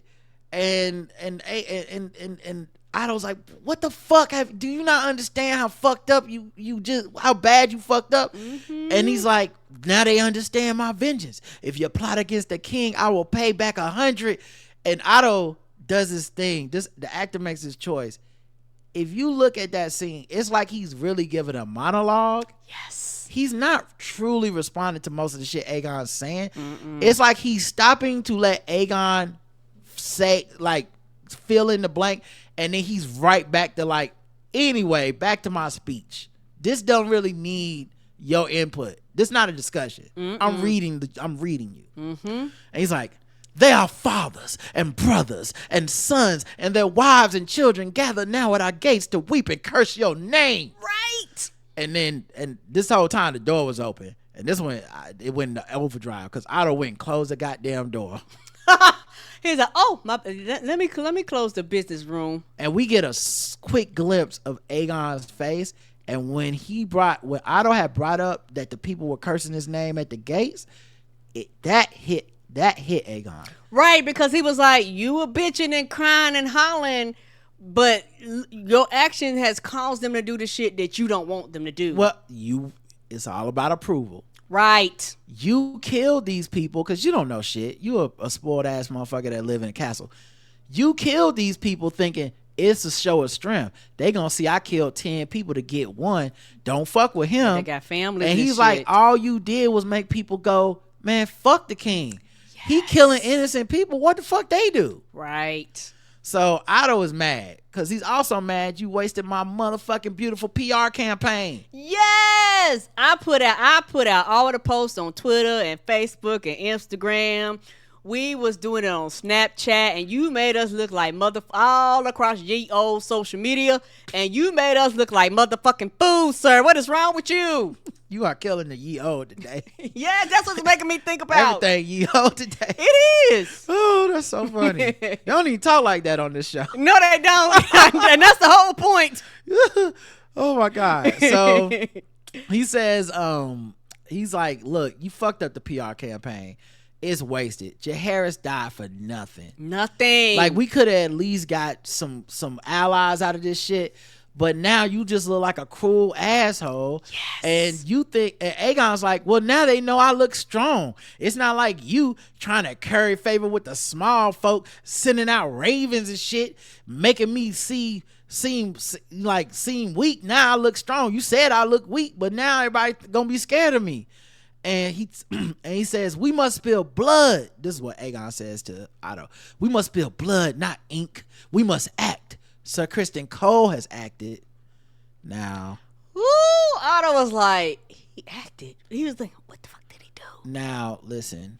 The camera work people they did their job. The actor, they deserve extra credit for the way they filmed this scene. Yes. Because the way they filmed it, the camera was like inches from Otto's face as this line hits of like, Sir Criston Cole has acted.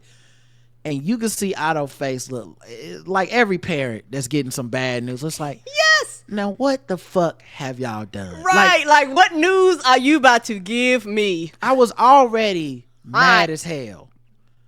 But you did some more dumb shit that I didn't know about before I walked in this motherfucker. Right. It's like your baby was like, by the way, I got suspended off the bus. You're like, okay, shit. Oh, and I got an F in math. Right. What? So he says, what the fuck have you done? And he says, oh, Sir Criston Cole sent Eric to sneak into Dragonstone. And of course, Criston Cole, this is what he starts to speak of. He's like, it's time the bitch queen paid a price. First of all, y'all killed her son. Right. But secondly, this nigga's in Gamergate. What the fuck? Yes, he is. What the fuck is up with you and this woman? Manosphere. This motherfucking one. I know you got a podcast mic in your motherfucking bed chambers, nigga. You for sure are one of them people. that be talking about females. Yes, what the fuck he is said wrong females. with him? It's not even your place. This man, the hand is talking to the king, dog. You up there like, the bitch gotta pay. It's not even about her right now. It's about y'all fucking up. She was gonna pay. Everyone was on our side 5 minutes ago. Yesterday they was on our side. And so then Otto's like looking at Aegon like, you signed off on this? He's like, and you acceded this prank without consulting me or the council? Right. Instead of judgment, you display impetuousness and diminish us in the eyes of our enemy. Ill-considered, trifling. And he said it the black way. Yes, he did. That's how he was trifling. He said it the black. I don't think it was no G on it. Trifling. Do you never think of your father, his forbearance, his judiciousness, his dignity? And then Aegon's like, fuck dignity. I want revenge. My father is dead. And he said, Otto said, he is. And we are all poor for it. I was like, God damn, bars.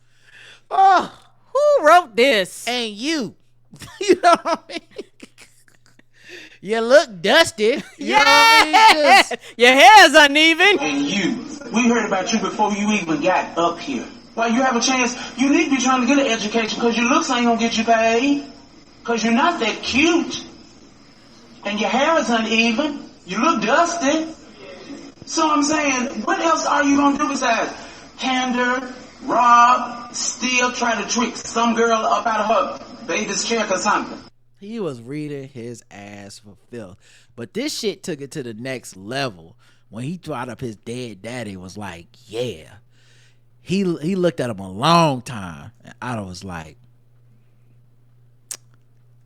he was right about you. Yeah. And I said, oh, he know he getting fired. He walked in this room like, I'm getting fired today. We all seen it before. He was like, this is my last day, so y'all gonna get everything I got to say. Right. I'm gonna turn the shirt in and get my check 2 weeks from now. Cause motherfucker. Yes. This is my resignation. I'm done with the bullshit, okay? Who you finna try? I bet it ain't me. Oh, bitch, it ain't me. Caps. Who you finna? So then, Aegon's answer to this is, he made me king. Otto laughed in his face like, oh, that's what you think? Like, nigga, we made up that shit. You ain't supposed to really be the king. We just roll with the shit. Right. And then he goes to leave. But, of course, he's injured Aegon's pride. So Aegon's like, take your badge off. And he turns around, and Otto's like, you wouldn't dare. And Aegon goes, I have dared, and I find it stimulating. That was a great bar, too. Yes, that's hilarious, too. That was a very petty. I'm using that. Next time I do some petty shit, I have done the petty shit, and I find it stimulating. And he says, insolent pup, you think yourself clever, but without a strong hand at your side to guide.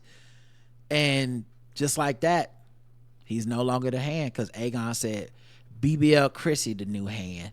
Give him the badge. I did not see that coming. And you know who else didn't see it coming? BBL Chrissy, because he said, Your Grace. And Right. it wasn't no Your Grace like out of supporters like, nigga, are you serious? I don't know how to do this job. Right. Not only that, when he gave him that, I was like, oh, Bigfoot, Littlefoot about to be highly upset because he was jockeying for that position. And you gave him that, you gave somebody else's job, and he ain't gonna like it. He know too much shit. I'm with you, but I also wonder if it'll play into Laris's plans. Because I think Laris want Otto out the way because Otto is a schemer that can see shit coming in a way that That's why he planted these other that people shit. don't. So just Yeah. getting Otto out of the house is it moves Laris up the totem pole. Chaos is a ladder and all that shit. Yes, it is. So Otto says, and it's like a period after each word, you will regret this. And then he tossed his badge at cold feet, like, pick it up, little bitch. And then he left. And then as he was walking out the door, Aegon petty ass said, you are dismissed. I ain't gonna lie. Them 2 bars he got off was good. Hey, you gotta give it up. When somebody get one off, you gotta give it up. And that fucking I find it stimulating, and then you are dismissed. Them was two good bars from that little petulant ass nigga. Right. So then Chrissy got the job. Now he basically JJ Reddick. Which he was shocked to get the job. He didn't ask for the job. Right. He's like, I coached 4th grade basketball, and now I'm the coach of the motherfucking Greens. Right. How did this happen? All it took was doing a podcast with Aemond, Aegon James.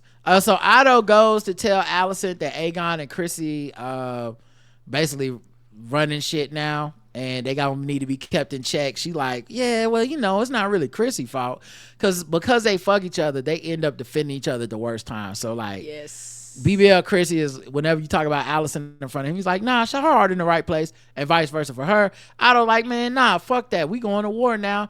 And Allison like, nah, I can still manipulate Aegon, he my son. And Otto's like, I'm out, and I'm going to Old Town, I'm gonna take the Old Town road. And she's like, no. He mentioned she got another son named Darren that we ain't never seen.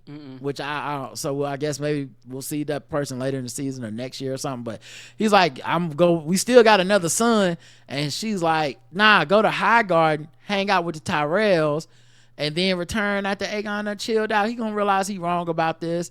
And he holds her hand. He's like, the young are peacocks all shrieking in feathers, but we will yet prevail and bring forth peace. I still believe it, as long as you and I hold fast. And I'm like, okay. And then she goes, well, since we're holding hands, I do have something I want to tell you. I've sinned. And he was like, I don't even want to hear it. Whatever you about to I don't want to know. He was like, whatever you about to tell me, don't want to know. Don't care, because once you tell me if something happens, I will have the knowledge of it. Don't tell me shit. And I think he already know. And he was like, don't confirm the shit I already know. Don't tell me nothing. Cool. That was the question I was going to ask you, so you already answered it. I was like, I feel like it's just the worst kept secret. I think everyone knows that she's fucking Chrissy. And eventually somebody going to say it in a very public place. Yeah, because this is what they do in these shows. It's like how everybody knew Breakbones was breaking backs when it came to Rhaenyra and her kids. Like, we know them ain't Laenor's kids. So I think the same thing. She says, he says, I don't want to hear about it. And then she leaves to go to Aegon's bedchambers, probably to try to convince him, like, hey, give your daddy his job back. Give your granddaddy his job back. But then he's in there crying. I mean, he crying like Drake the 57th time he heard Not Like Us out of someone's car speakers. Like, he's in there like, what the fuck I'm gonna do now? And now he's really grieving for real. Yes. And this was a real mourning. And I think all that blustering shit was just so that the people wouldn't see, because he's worried about how he's seen. He wanted the people to see the anger as strength. But you lost your son, man. Right. So yeah, he's in there crying. What's interesting, she doesn't comfort him. Yes, and that was very important, because basically the conversation that you and Otto just had don't mean shit. He basically was like, hey dog, like part of quote unquote controlling him would have been to walk over there, talk to him, console him, help him walk through the process. Right. But instead you opted not to. And so that, not trying funny, that right there is going to be the downfall, because you're going to lose that connection. And guess what? Somebody else going to see him mourning, and they're going to take pure advantage of it. All right. So then she goes to her room after not taking care of her little kid, and Cole is already sitting on her bed, outside clothes still on, not the armor though. He walks over, holds her hand, stares at in the face and shit, because he's like, I know you want this dick, come on now. Who are we kidding? It's been 2 minutes since your grandbaby died. It's dick time. And she's like, smacks him in the face, smacks him again, pushes him a little bit, and then he grabs her arms, push her up against the wall, and they start kissing all in the mouth. They ain't learned a goddamn thing. We end where we ended last week, with her in her bed. This is the most poorly run franchise in the league right now. Yes, it is. All the assets, none of the coaching. So that's where we leave King's Landing. Dragonstone, let's run through this. I know we got something to do at 7:45, so I'm trying to go through it faster. No problem. We go to the war room. Rhaenyra's being debriefed about how little Jay got the beheading. And everybody blaming her. They like, Master Garage is like, hey man, they saying you be killing kids and shit. Hey, It ain't heard it from me, but the word is you killing He's a kids. kid killer. And they sending out ravens and messages to everybody like, yo, Rhaenyra be killing them kids.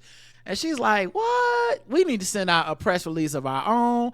Also, they gonna want to retaliate. We need to double the guard all around here, all around Driftmark. Makes sense. And the maester's like, nigga, we already did all that. So, like, that part is taken care of. Let's get back to, do you be killing kids? Jace comes in and he's like, oh mom, I could fly to Driftmark. Also, I could like kind of watch over King's Landing with my dragon. And she said, hell no. Right. I lost one son. Nope. Right. And so she said, nah, he can't go. You gotta stay inside. And Give me on punishment. Ray is insisted, like, y'all know this a lot. I don't kill kids. I wouldn't do that. I lost my own son. Helena didn't do shit to me. The baby is an innocent. Why the fuck would I do that as a mother? Right. It don't make sense. Right? Y'all tripping. And Damon looks out the corner of his eye at her without turning his face. Auntie Nisi, who was sitting across the table from Damon, she clocks all this. She stares at Damon intently. Like, I know your ass got something to do with this bullshit. Right, like she might not have nothing to do with it, but you involved somehow. Damon finally meets her gaze, Nisi, not Rhaenyra, and Sir Alfred Broom comes in like, hey, I can see how you might kill a kid. I mean, hypothetically. Eye Like, for an eye. I mean, I get it. maybe it's just you did it in haste, you weren't really thinking, you looked up, oh damn, did I kill a kid? Like, we not finna judge you, girl. Did you kill that kid? And Auntie Nisi's like, mind yourself. She done told you she didn't kill that kid. And Ray stares at Damon and she just keeps staring and he ain't looking back. And then finally he looks at her and then we just jump cut to them in her bed chambers alone. Like, not sexy time, but like we need to get everyone out the room because I need to fucking talk to you because you did that shit, didn't you? Right, and not trying to find the most talkative ass nigga ever. He always got some shit to say, but now this is the only time he's fucking silent. Set the whole meeting just doing side eyes to people. Right. So then he's like, yeah, so I, use Masera's info as the white worm to sneak into the castle and I told these people like, kill Aemond. Because you said you wanted to kill Aemond. But, assassins, they be fucking up. I can't be responsible for it. And she's like, what did you tell them if they couldn't find Aemond? And he's like, I mean, nothing, really. I was like, kill Aemond. And he was like, whatever it was, I didn't tell them to kill no kid, no little baby in the crib. And she's like, yeah, I don't believe you. And also, like, this hurts my case for the throne. Right. People finna not fuck with me no more because they think I kill babies and shit. I believe you told them any Hightower blood would do. Mm-hmm. And he's like, I said no. She's like, well, I still don't believe you. Mm-mm. And then she's like, I can't even trust your ass. Okay, I admit it. I knew I couldn't trust you a little bit.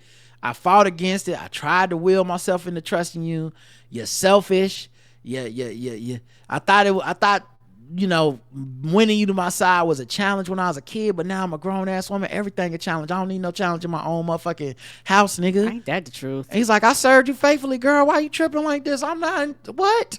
I fuck with you. She's like, nah, you just use me as a tool to get to your birthright of the throne because you really just think you should be the king. Mm-hmm. She was right. Now, this does mirror something that's going on in King's Landing. That meeting that they had in King's Landing where Aemond is accusing, Aegon is accusing everyone in the room of like, you plotting against me, you trying to kill my baby. A similar thing can be said about Rhaenyra's allegiance and alliance with Daemon. Like, I think what happens is because people get on these teams, they stop thinking very critically about the show and about the alliances, but a lot of stuff that Rhaenyra did was like similar to Alicent in that I want power and I'm gonna have to make do with this patriarchal compromise. Yes. And hers is Daemon. It was, we got to get Laenor out of here. I got to get with Daemon. It'll strengthen my claim to the throne because my number one contender to the throne right now is Daemon. If we are a team, I get the throne. Now that's a power hungry, smart, savvy move, but it doesn't mean you really trust this person, because we're not really in it for trust. We're in it for both of us getting proximity to the throne. And who knows, like, can you trust this guy? This is a guy who, when he murdered his betrothed by steering her horse. Right. Like, this is not the most trustworthy guy, you know? And he seemed cool with his black wife, but that mostly seemed like he was like, because I know I'm not getting the throne, fuck them. Right. He was chilled in. But he still had a strong claim because he's still married within that Targaryen, you know, hierarchy and stuff. Yes, he did. But anyway, so she says, well, look, then, you just trying to get your birthright. He gets mad. He throws some more furniture. The Pope furniture took an L this week. Just furniture all over the place. And he approaches her almost like he's going to choke her again, like he did that one time where he put his hand on her throat. And he pulls back. Then he pulls his hands on the side of her face, like cupping her face, gently kind of, and says, didn't I put the crown on your head myself? And she's like, you only did that after you tried to lead a war council without me. And that's while I was in labor delivering, I believe it was a stillborn child. Yeah, she in the back hollering and screaming, and he like flipping to the next PowerPoint presentation. Right. And so he slips and calls it, he's like, because they took my brother's throne. And she's like, don't you mean my throne? She's like, I think you use my words as an excuse to take your own revenge, to indulge the darkness you keep sheathed within you like some sort of blade. I love that line. And he says, look, I'm on my way to Harrenhal right now to raise an army in your name, and you still don't fucking trust me? What the fuck do a nigga gotta do? And she's like, do you accept me as your queen and ruler? Or do you cling even now to what you think you've lost? And he says, what I think I've lost, meaning he did not answer and say, yes, I accept you as my queen and ruler.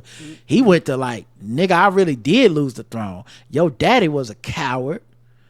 And he knew I should have been the king, but he knew that my legacy was going to outstrip his shit. So he put me in a place by putting you on the throne. So that's the only reason you the fucking queen right now. And your legacy won't outshine his, which is so you the safe pick in that way. Which is funny because I think people see others' motives in themselves, right? I don't think Viserys thought that ever at all. I don't think he was like, oh no, my brother's legacy gonna be stronger than mine. But that's how Daemon would see it. Yes. You know? That's how he would process it. And it tells you a lot about Daemon in that he's so legacy driven and all this shit about greatness and stuff. And he said, she says, he's like, he was a fool. And she says, my daddy wasn't a fool. He just couldn't trust your ass. And Daemon said he sought greatness, but he shrank from spilling blood to achieve it, just like your ass. Like, which makes it sound like he doesn't think killing that kid's a mistake. He's just like, look, they gotta die. They was gonna die. I'm just getting the killing started. And now that I'm really pressed against the wall and we fighting, I kill blood because I know this what it take. And you dumb. And she said, you killed a child. He said, it was a mistake. Like, how you gonna my bad? How you gonna my bad killing the baby? My bad. I ran the red light. Right. My bad. And players fuck up. What's the problem? Yeah. And she said, you're pathetic. She slumps down in her chair. He leaves. We see him head out on his dragon. He ignores his daughter Baela on his way out. Baela comes into the chambers for Ray. Like, what's wrong? She clock all the debris on the ground. She can see like they've been fighting. And Ray tells her, you gonna go watch King's Landing on your dragon Moon Dancer. Nigga, she gonna send the black baby. She wouldn't send her little white son. But all the black daughters, go ahead. You got it. Go on out there and get ate up.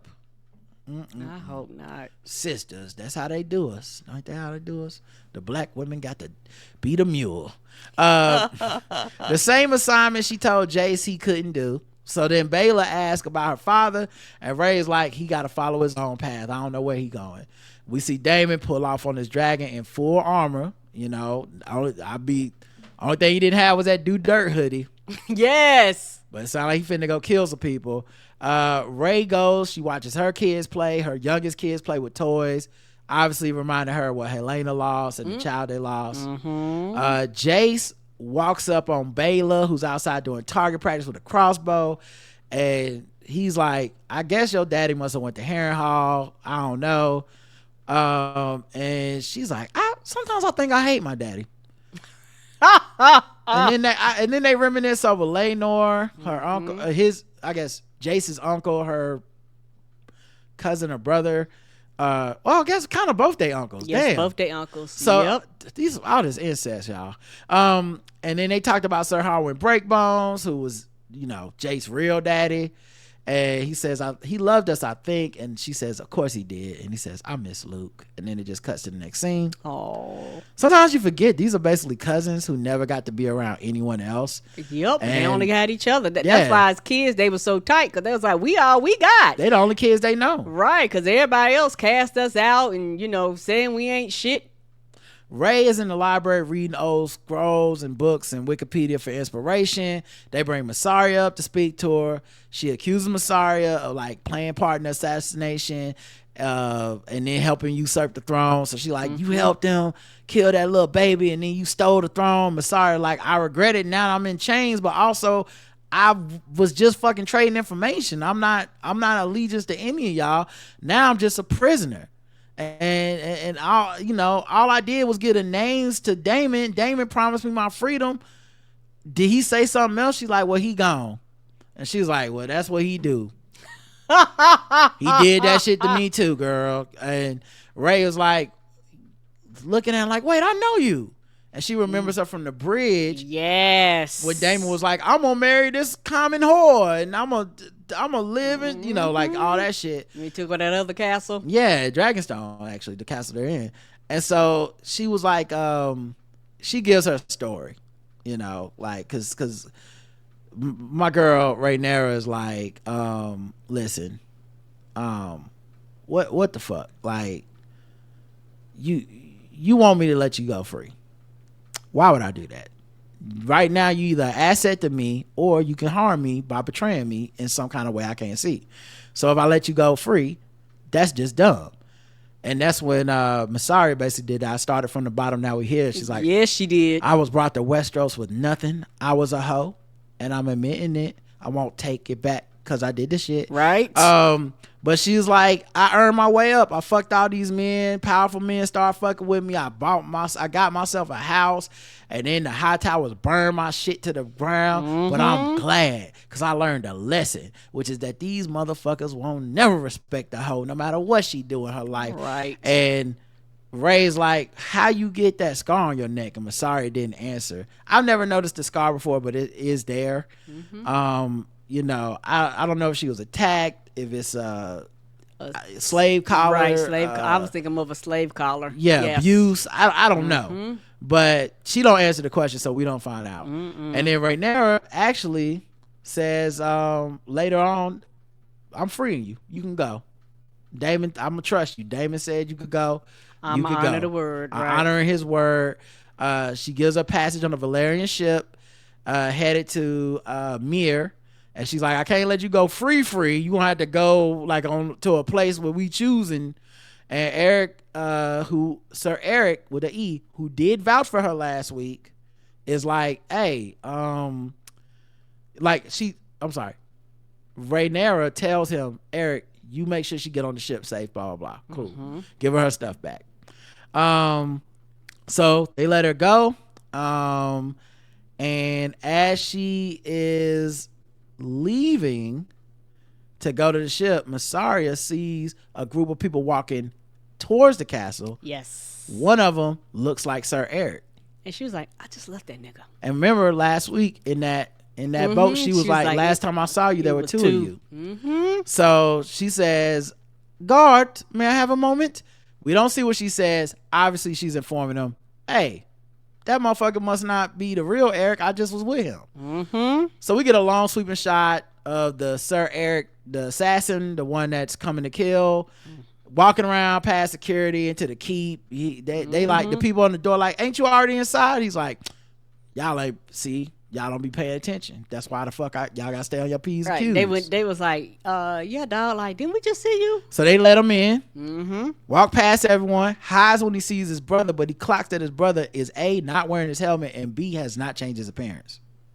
So he can take his helmet off now. Right, because he wasn't sure if he cut his hair. Yeah. Like what had happened, right? Because it's been forever since he's seen him. Right. That's why I said they need to change their appearance. Okay? I called this shit last week when I said, this twin shit, you don't put that in a script and don't use it. You know what I Right. mean? So he ends up hiding. He relieves the guard outside of Rhaenyra's room, and then he comes in, and Rhaenyra's in there with, I think her name was Alida. I want to make sure I say that right. But yeah, so she's in there. Yeah, Alinda. So Alinda's like braiding her hair, but Ray can't sleep. She can't stay still. Right? She's like, girl, you gotta lay down. You gotta get some sleep. She's looking at the window, like, so I'm Right. assuming that must be Masari outside making ruckus or something. I don't know. But it was I don't know what she something was that looking at. that was getting her attention. Right, but at any rate, she goes to lay down, and Melinda's like, girl, you want me to get you something to drink so you can go to sleep? She's like, that sounds like a good idea. And right then, the evil Eric, the evil twin, busts open the door, and he's like, believe me, I had no choice. Pulls out his sword, starts walking towards Rhaenyra. Then the brother comes in, the good one. He's like, brother, do not do this, I beg you. Yeah, it's like a Spider-Man meme. And I was like, I bet you wish Naming Ass was in there right then. Mm-hmm. I bet you thinking differently about that shit in this moment. But yeah, so the good one does come in there. And when he busts in, of course, I'm like, Twin, where have you been? Nobody knows me like you. somebody make that happen on TikTok. So then, That's hilarious. so they fight. They have like, they messing up furniture again. Right, the furniture took a L this week. Furniture was just chilling. Sir Laurent, Rhaenyra tells Alinda, go get Sir Laurent. Sir Laurent come in there. He in his motherfucking night clothes. Yeah, and he in his night clothes because he was on the opposite. I think he was on like one of the posts, and the other Eric came and was like, "Hey, dog, I'm a post in front Yeah, of the I'm door." gonna relieve you. So he was like, "Well, He had I'm went off to duty." bed. Yeah, he was like, "The fuck is this?" But he came in there in his night clothes with his sword, like, hey, which one is which? right. Who I'm supposed to kill? I was Do we like, know? "Who would know?" And they dressed the same and Right. everything. She running trying not to get killed. So they fight all over the place. And then finally, like, after getting cut, kicked in the leg, getting like a hand stuck in the wound and shit, the good Eric is like getting choked out by the bad Eric. And I think the bad Eric is like, we were born together, you parted us, but I still love you, brother. And then the good Eric finally kills the shady twin and protects Ray. And then he turns around to Ray and he's like, I'm sorry, my queen. And literally falls on his own sword. Yeah, yes, I did not see that coming. And he is dead. Yep, so both of the twins is gone. And I know her testimony gonna be crazy in the Sept this Sunday. Rhaenyra testimony gonna go hard Sunday when she's like, but God stopped my enemies. No weapon. Like, come on. All right, that's it. We gotta wrap up. We're already late for the thing we're supposed to do. So thank you for listening. We'll check out your feedback and all that stuff. Don't forget to check out our sponsors that we read earlier in the show. And until next time, I love you. I love you too. Mwah.